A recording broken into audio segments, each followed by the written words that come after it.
You know, this is a sad event. This is our last date night together. But the good news is, tomorrow I found somebody who's going to give me a haircut. It's been a couple of months since I had a haircut. I've never gone a couple of months in recent memory, but there's lots of things as we start getting back out there now. I know by now, lots of places are opening up so we can get out and about and, you know, maybe get within 4 feet of each other. We'll see how that kind of shakes out. You know, the pandemic has been a really unusual experience, obviously, for everyone. None of us have ever lived through something like this, but we can tell everybody that we were there when we got paid not to work and the economy took a beating, and enough of that, right? It's time to get out. All right, what I'm making today is a little something I call Thanksgiving in May. Now, in a previous date night, I alluded to the fact that with Sportsman Channel, we have a program called Hunt, Fish, Feed, where we feed homeless military families, homeless people in general, and we've been doing it for a long time using renewable, high-protein food sources like salmon out of Lake Michigan and out of the Pacific Ocean. We've had wild turkey Thanksgiving in May in Chicago, thanks to the National Wild Turkey Federation that was able to donate a whole bunch of wild turkey breast. And you know how wild turkey can be a little on the dry side if you don't pay attention. Well, we got really lucky on this one, and we had nice, beautiful, moist wild turkey breast for 600 to 700 people. But this is not wild turkey tonight. Tonight is a domestic turkey. Now, you may not remember this, but this coming Thanksgiving, while they've got turkeys, you know, you buy $50 worth of groceries, they'll throw in a turkey, or you get a turkey for $5 or $10. That's when I always buy extra turkey, and I'm glad I did, because even though the stores have started to open up, the grocery stores have started to open up, I still go a lot less than I used to now. I mean, I would go to the grocery store whenever I needed something. I do a lot of farmers markets. I grow whatever I can, but I'm maybe once a week, once every 10 or 12 days. But fortunately, I still had a turkey from last Thanksgiving, so we're also going to have Thanksgiving in May. Not a traditional turkey dinner, and what I did with the turkey's already been cooked, but hell, let me tell you what I did with it. First thing I did, I put it into a heavy-duty bag and filled it with High Mountain gourmet or game bird and poultry brine. It's the best stuff in the universe. Whether you're cooking a turkey, a wild turkey, chicken, quail, pheasant, it really does make a big difference. It adds flavor and moisture. So after I brined it for 24 hours, and if you're worried about, I don't have room for brine in my refrigerator, I put it in my Grizzly cooler. I cinched up the bag, put ice on top, and there's still plenty of ice 24 hours later. I then took it out, drained it in a foil pan, put it into my Camp Chef Woodwind, 325 degrees. I got it up to about 170 degrees just because I wasn't paying attention. Normally I'm about a 165 guy with the turkey. And here's the magic part, and you'll find out about this in a few minutes. Once your turkey is cooked, get it to 165, 175, or 170 degrees. I don't care how you cook it. You can fry it, grill it, don't care. Put it into the smallest cooler it'll fit into, and I put it in breast side down. If you've got airspace between the turkey and the lid, then put some foil and some clean towels in there for insulation. The whole idea is to keep it insulated and to keep it moist, and it will steam in its own juices. So in that way, you can take your turkey, and I want you to put it in this cooler for 2 hours. And I know what you're thinking. If I put it in a cooler for 2 hours, there's no way that thing's gonna be hot when I get to turkey time. That's just not the case, especially if you have a super cooler like a Grizzly cooler. It'll stay hot in there for a long time. I went to Thanksgiving dinner a few years ago. We went to somebody else's Thanksgiving dinner. I took a couple of these cheap turkeys, I brined them, I cooked them in just a regular oven, put them into a regular cooler, not even a Grizzly cooler. Closed the lid, left it there for 5 hours till we came back from the other house, opened it up, screaming hot, steam coming out, hot to the touch, not just warm to the touch. So when you're making Thanksgiving, this coming up this November, think about that. Get your turkey done ahead of time, and if you need a reminder, go to the SPORTINGCHEF.com website. I'm talking entirely too much here. I'll get to that turkey in a minute. My side dishes. I've got some bacon going over here.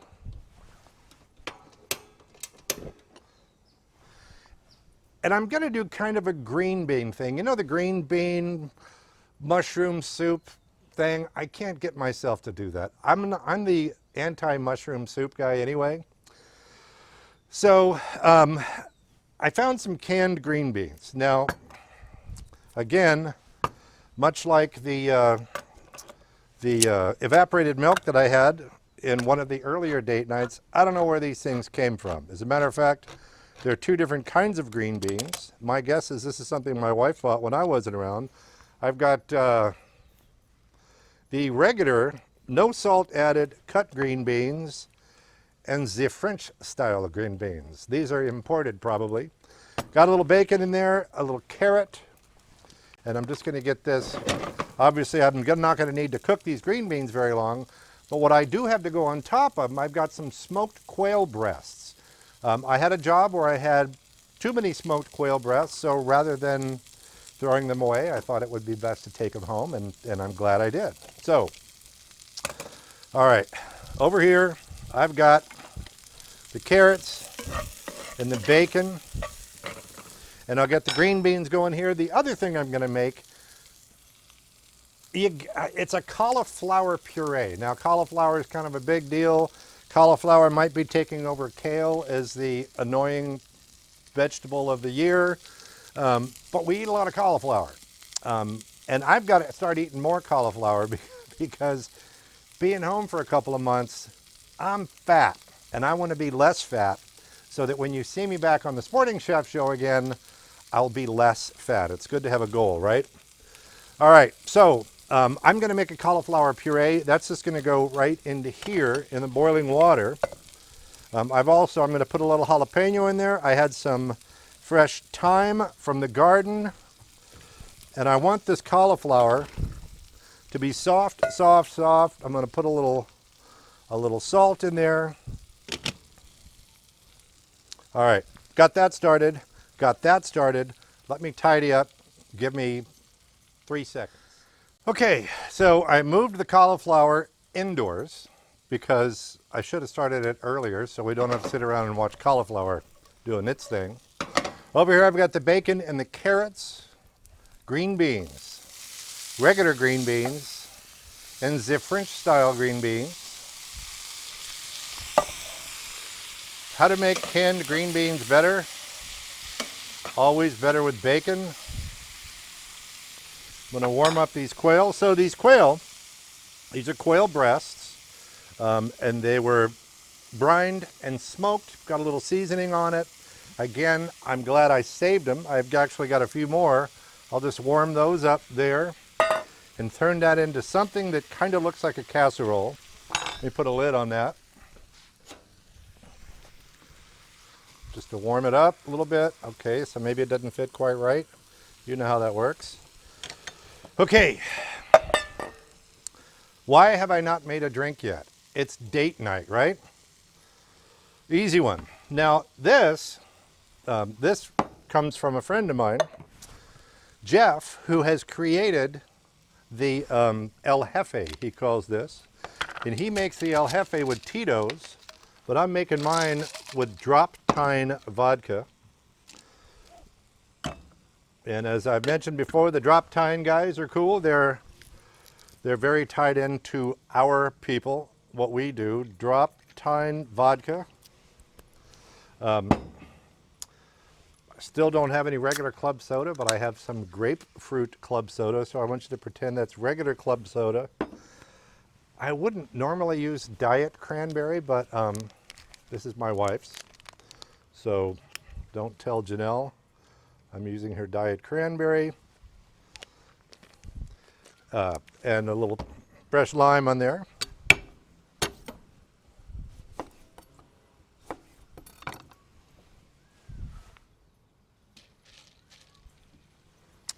You know, people are going to complain that I stirred the drink with my finger.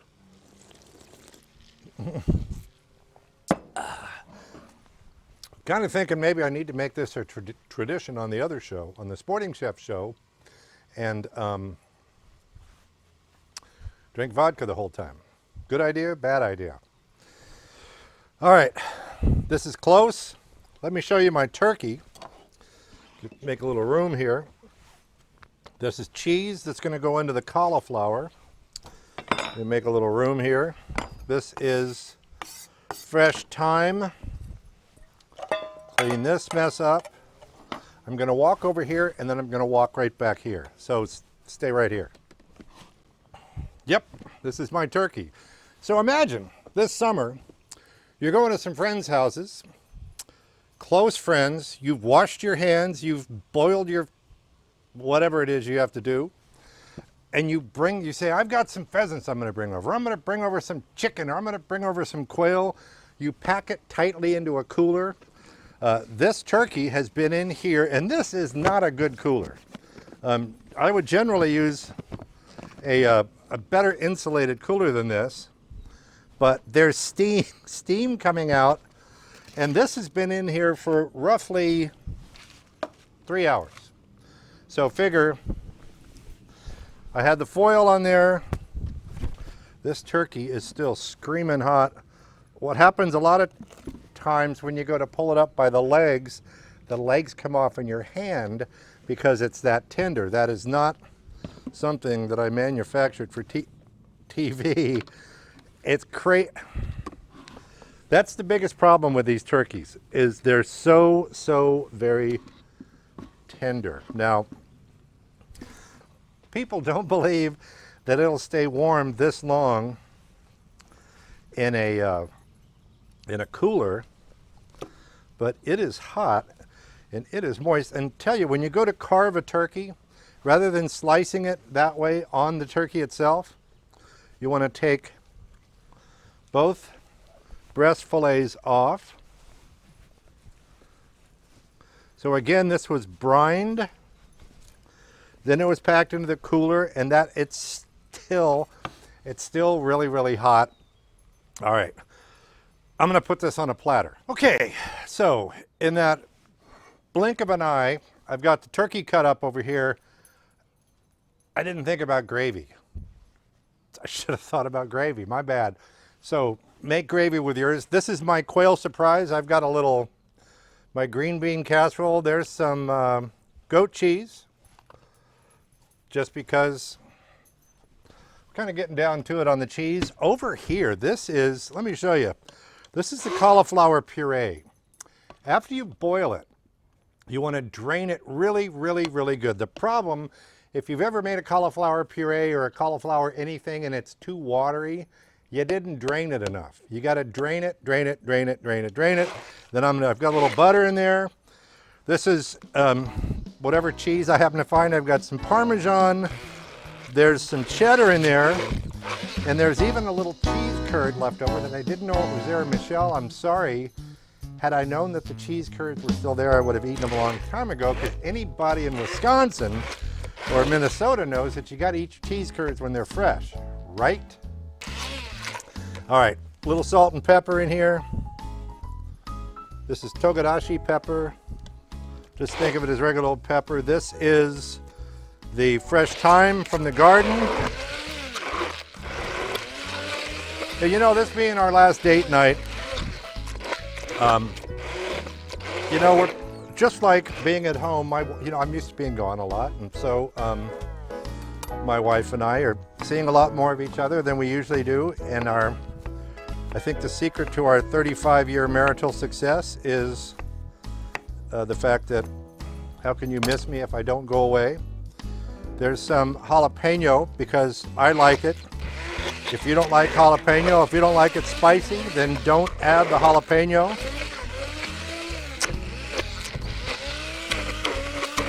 So if you want, you can boil this and make it super smooth. I like mine a little chunky and a little cheesy. And this is one of those things you can make well in advance and then just keep it warm.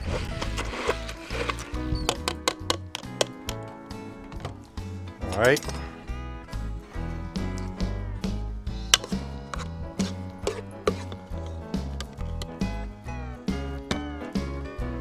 There's my cauliflower puree. This is usually the first thing that people go for, and I'm telling you, if you don't tell anybody that that's cauliflower, they think it's mashed potatoes, especially when you put that cheese. You could put a little cream in there if you'd like. I had a little Mexican cream on hand, a little crema, but I thought I'd hang on to it. All right. Thanksgiving in May is our final date night. For those of you who watch Sporting Chef and Dead Meat on a regular basis, thanks very much. We really appreciate the fact that you take the time to watch the show. If you want to watch Sportsman Channel, Outdoor Channel, World Fishing Network, and more anytime, go to My Outdoor TV, motv.com. You can get it on Amazon Prime, Hulu, any of the normal places. You can get it there. If you don't get Sportsman Channel or Outdoor Channel, there's really no excuse why you shouldn't if you have an internet connection. Go to My Outdoor TV. Use the promo code SPORTINGCHEF. That'll get you 30-day free trial to see whether you like it or not, and I don't know why you wouldn't like it. Let's hope we can get back to normal as soon as humanly possible. I am Scott Lasath. On behalf of Sportsman Channel, the Sporting Chef, and the Dead Meat TV shows, looking forward to seeing you all out there, and I'm going to give you a big hearty handshake and a hug. I might even lick your face.